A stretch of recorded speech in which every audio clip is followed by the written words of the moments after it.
जय हिंद साथियों। हाय, I am Amit sir और एडू एग्जाम सेंटर में आपको एक बार फिर से स्वागत है। दोस्तों आज हम लोग बात करेंगे आरआरबी जेईई भर्ती 2024 के बारे में, जहां पर दोस्तों आज हम लोग बात करेंगे कि आरआरबी बिलासपुर बोर्ड का सीबीटी 1 एग्ज़ाम के लिए पर सीट कंपटीशन क्या होने वाले हैं, इसके बारे में बात करेंगे। साथ में दोस्तों आज हम बात करेंगे कि आपकी सेप स्कोर क्या होने वाली है, चाहे आप किसी भी कैटेगरी से क्यों ना बिलोंग कर रहे हैं, है ना। एक एक करके सारे कैटेगरीज वाइज हम लोग देखने वाले हैं, है ना। उससे पहले बस दोस्तों छोटी सी रिक्वेस्ट है, अगर वीडियो अच्छा लगेगा तो चैनल को सब्सक्राइब करें, बेल आइकन जरूर बजिएगा और अपने दोस्तों के साथ जरूर शेयर कर दें। ओके दोस्तों, तो स्टार्ट करते हैं, है ना। सबसे पहले दोस्तों हम लोग प्रीवियस ईयर की वैकेंसी की बात करेंगे और इस ईयर की वैकेंसी के बारे में बात करेंगे, ठीक है। साथ में हम लोग प्रीवियस ईयर कटअप भी देखेंगे और इस बार का जो सेप स्कोर होना चाहिए वो क्या होना चाहिए, तो सारे डिटेल में बात करेंगे, ठीक है। तो चल स्टार्ट करते हैं ना, ध्यान से देखिएगा। देखो ये रहा आपका पिछला साल का जो आपका ऑफिशियली आप लोग देख पा रहे हैं ना कि इसमें कितना वैकेंसी थे, आप लोग ये देख लीजिए, ठीक है। तो देखिए पिछला साल जो आपका आपका 2018 में जो निकला था, 18 का बात का पिछला साल, माफ़ कीजिएगा 18 में, है ना। तो 18 में कि टोटल इसमें कितना वैकेंसी आया था, देखिए तो टोटल मिला के आपको 404 वैकेंसी थी, ठीक है। जिसमें आपको कैटेगरीज वाइज और सब आपका पोस्ट वाइज यहाँ पर आपका डिवाइड किया हुआ है, ठीक है। तो इस बेस पे आपको कटअप भी बना था कि किस पोस्ट में कितना कितना गया था, है ना, ये सारा दिया हुआ था। अब देख लेते हैं कि इस साल का कितना है, ये भी थोड़ा देख ले नोटिफिकेशन में, है ना। हम लोग एक एक करके सारा चीज़ देखेंगे, ठीक है। थोड़ा सा पैसेंस रखिएगा और पूरा वीडियो लास्ट तक देखिएगा तो आपका पूरा कैलकुलेशन समझ में आ जाएगा कि आखिर अगर इतना आप क्वेश्चन लाते हो तो कहीं ना कहीं आप सेफ जोन में जरूर रहोगे, ठीक है। तो चलिए देखिए तो, और इस बार का देखिए, है ना, ये भी आपका ऑफिशियल है, तो 2000 आपका 24 में निकल के आया है, ठीक है। इसका देख लीजिए नोटिफिकेशन में कितना वैकेंसी है, तो यहाँ देख पा रहे हैं।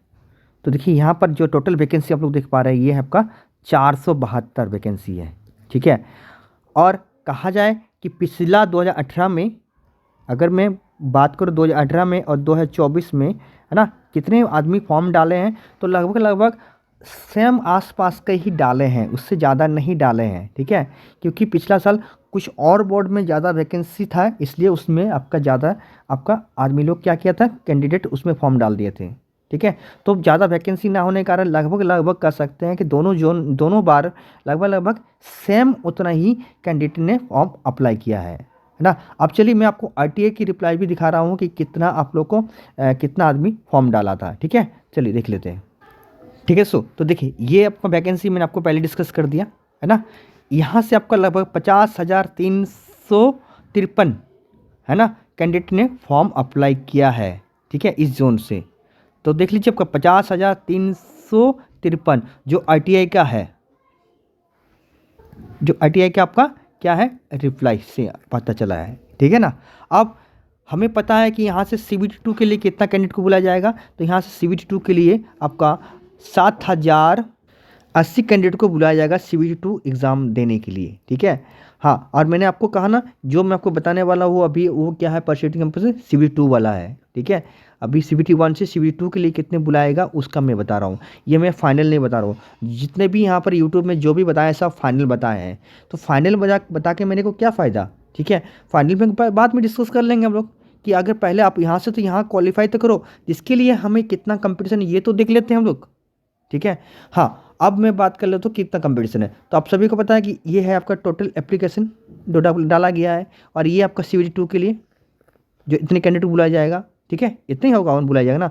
तो इतना को जब मैं डिवाइड कर दिया तो पर सीट कंपटीशन में देख पा रहा हूँ कि एक सीट के लिए 7 लड़के फाइट करेंगे। कितने करेंगे, 7 कैंडिडेट करेंगे, ठीक है। और रियल में माना जाए तो 7 कैंडिडेट भी नहीं करते हैं दोस्तों, क्योंकि जितना भी फॉर्म भरते हैं ना, उनका आपका मान के चलिए आप लोग 60 से 70% आसपास ही जो है हर एग्ज़ाम में अटेंडेंस बनता है, ठीक है। 60 से 70%, ठीक है, 60 से 70% ही आपका अटेंडेंस बनती है। तो इसलिए मैं कहता हूँ कि आपका 7 का भी फाइट नहीं है। लगभग मान के चलिए अगर 60 होती हैं तो आपके 4 रहेंगे, है ना। और अगर आपका 70 होते हैं तो कहीं ना कहीं आपका 5 रहेंगे, यही रहेंगे, है ना। यही होने वाला है। ओके दोस्तों, अब मैं देख लेता हूँ कि पिछला साल का जो कटअप था वो कितना था और इस बार के सेफ स्कोर होने वाला वो क्या होने वाला है, ठीक है। इसका हम डिस्कस करेंगे। देखो, है ना, ये देखिए आपका, ये है आपका आरआरबी जेईई का 2018 का बिलासपुर का कट ऑफ देखिए, ठीक है।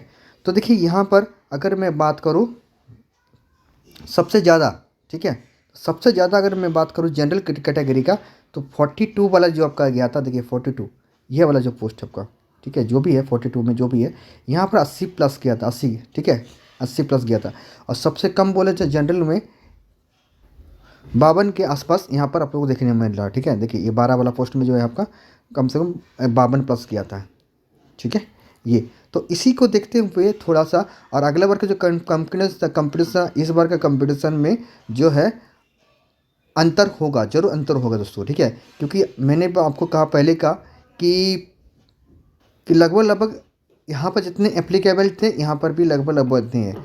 बट पिछले बार से इस बार का जो होगा थोड़ी सी आपको कटअप कम देखने को मिलेगा, क्योंकि ये जो था ना 2018 में दोस्तों, यहाँ पर लेवल जो क्वेश्चन लेवल था ना बहुत इजी लेवल था। पर अभी जो है रेलवे आपको पता 2024 चल रहा है, और 2024 में हम देख लीजिए एलपी के जो क्वेश्चंस आए हैं ना, ये आपका अभी जो है और किसका आए हैं, हाँ आरपीएफ का, आरपीएफ एसआई की क्वेश्चंस आ रहे हैं। तो उसमें जो है क्वेश्चंस में ना बहुत तगड़े क्वेश्चंस आ रहे हैं, ठीक है। तो यहाँ पर और यहाँ पर जो अंतर आपको देखने को जरूर मिलेगा, ठीक है। तो यहाँ पर जो इस बार का जो होगा ना कटअप आपको कम देखने को जरूर मिलेगा, ठीक है। बट अभी मैं कटअप की बात नहीं कर रहा दोस्तों, अभी मैं बात कर रहा हूँ शेप स्कर की, ठीक है। तो इसको देखते हुए मैंने एक मोटा मोटी के तरीके से एक शेप स्कर आप लोगों को निकाला हूँ, ठीक है। तो चलिए आइए देख लेते हैं आखिरकार वो शेप स्कर आप लोगों को क्या बनना चाहिए, ठीक है। तो देख लेते हैं, देख सो है ना, ये रहा मेरा शेप स्कर जो मेरे अनुसार ये हो सकता है, ठीक है। अगर इतना आप करके आते हो ना तो कहीं ना कहीं आप डेफिनेटली जो है इस बार आप जेईई में क्वालिफाई कर जाओगे, ठीक है।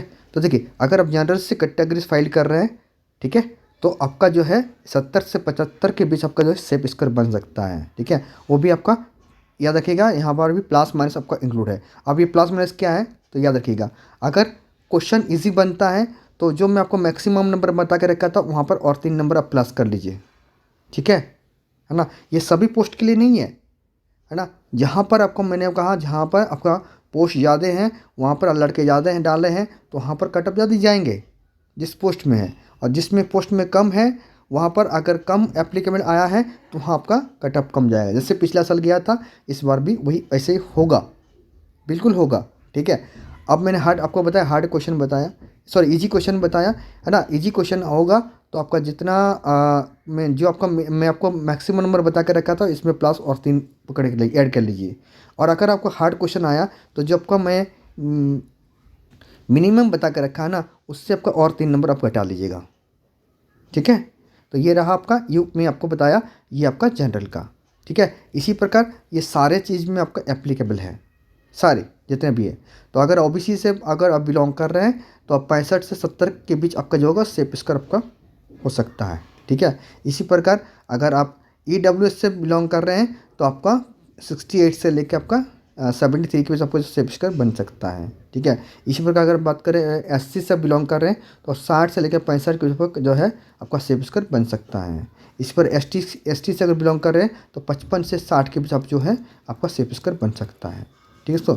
तो ये रहा दोस्तों आज का वीडियो। अगर आपको वीडियो दिल से अच्छा लगा है तो लाइक शेयर कमेंट जरूर कर दिएगा और अपने दोस्तों से जरूर शेयर कर दिएगा। ओके दोस्तों, चलिए मिलते किसी और वीडियो के साथ, तब तक के लिए सीधे टेक केयर, बाय बाय, तब तक के लिए जय माता दी।